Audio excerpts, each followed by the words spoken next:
தேனி மாவட்டம் உத்தமபாளையம் தாலுகா சின்னமனூர் ஒன்றிய பேரவையின் சார்பில் தோழர் சேது ராமலிங்க பாண்டியன் தலைமையில் கூட்டுறவு ஊழியர் சங்க கூட்டம் நடைபெற்றது. இந்த கூட்டத்தில் மாவட்ட தலைவர்கள் ராமச்சந்திரன், பிச்சைமணி, கருப்பசாமி, பொம்மையன் உள்ளிட்ட மாவட்ட நிர்வாகிகள் கலந்து கொண்டனர். தேனி மாவட்டம் வைகை அணையில் இருந்து பாசனத்திற்கு திறக்கப்படும் தண்ணீரின் அளவு 2000 கன அடியாக அதிகரிக்கப்பட்டுள்ளது. இதனால் பெரியார் பாசன கால்வாயில் தண்ணீர் நிரம்பியபடி வேகமாக செல்வதால் கால்வாயில் பொதுமக்கள் யாரும் இறங்க முயற்சிக்க வேண்டாம் என்று வைகை பொதுப்பணித்துறையினர் எச்சரிக்கை விடுத்துள்ளனர். திருப்பத்தூர் மாவட்டம் ஏலகிரி மலை அடிவாரத்தில் காட்டுப்பன்றிக்கு வைத்த மின்சார கம்பி தாக்கி தந்தை, மகன் உட்பட 3 பேர் உயிரிழந்த சம்பவம் சோகத்தை ஏற்படுத்தியுள்ளது. இதனைத் தொடர்ந்து உயிரிழந்த மூவரின் உடலை மீட்டு போலீசார் விசாரணை மேற்கொண்டு வருகின்றனர்.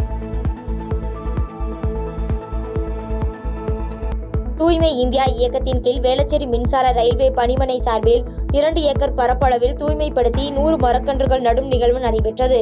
வேளச்சேரி மின்சார ரயில்வே மண்டல மின் பொறியாளர் ராமச்சந்திரன் தலைமையில் நடைபெற்றது. சென்னை ஆலந்தூரில் வாகன சோதனையில் 250 கிலோ குட்காவை கடத்தி வந்த பம்பல் பகுதியைச் சேர்ந்த மோகன்ராம் என்பவரையும், தூத்துக்குடி மாவட்டத்தைச் சேர்ந்த மகேஷ் என்பவரையும் போலீசார் கைது செய்தனர். மேலும் போலீசார் அவர்களிடம் இருந்து கார் மற்றும் 2 செல்போன்களை பறிமுதல் செய்து சிறையில் அடைத்தனர்.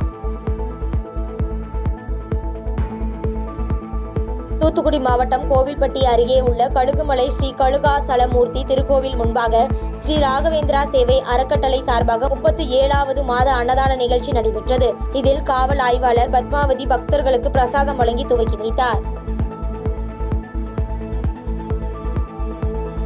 வேலூர் சின்ன அல்லாபுரம் மேல்நிலை நீர்த்தேக்க தொட்டியின் சீர்கேடு குறித்த சமூக வலைதளத்தில் வீடியோ வெளியாகி பரபரப்பை ஏற்படுத்தியது. இதனைத் தொடர்ந்து வேலூர் எம்எல்ஏ கார்த்திகேயன், மாநகராட்சி ஆணையர் ஜானகி நேரில் சென்று ஆய்வு மேற்கொண்ட போது அவர்களை அங்குள்ள பொதுமக்கள் சுற்றி வளைத்து அடுக்கடுக்கான புகார்களை முன்வைத்ததால் அப்பகுதியில் சிறிது நேரம் பரபரப்பு ஏற்பட்டது. சேலம் மாவட்டம் ஓமலூர் அருகே மனநலம் பாதிக்கப்பட்ட மனைவி கணவரை அரிவாள் மனையால் கழுத்தை அறுத்து கொலை செய்த சம்பவம் அதிர்ச்சியை ஏற்படுத்தியுள்ளது.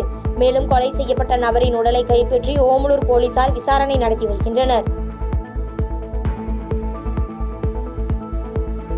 சேலம் மாவட்டம் ஓமலூர் தொகுதி அதிமுக முன்னாள் எம்எல்ஏ குறித்து பரபரப்பான போஸ்டர் ஒன்று ஓமலூர் நகரில் ஒட்டப்பட்டுள்ளது. அதில் பில்லி, சூனியம், செய்வினை, ஏவலை சிறப்பாக செய்வார் என கூறப்பட்டுள்ளது. இது குறித்து நடவடிக்கை எடுக்குமாறு முன்னாள் எம்எல்ஏ தரப்பில் ஓமலூர் காவல் நிலையத்தில் புகார் அளிக்கப்பட்டுள்ளது.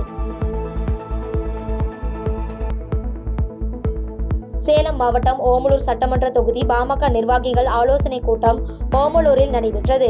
இதில் கலந்து கொண்டு பேசிய மேட்டூர் எம்எல்ஏ சதாசிவம், ஓமலூர் சட்டமன்ற தொகுதியில் பாமக தொண்டர்களின் கோரிக்கைகளை அனைத்தும் நிறைவேற்றி கொடுக்கப்படும் என தெரிவித்துள்ளார்.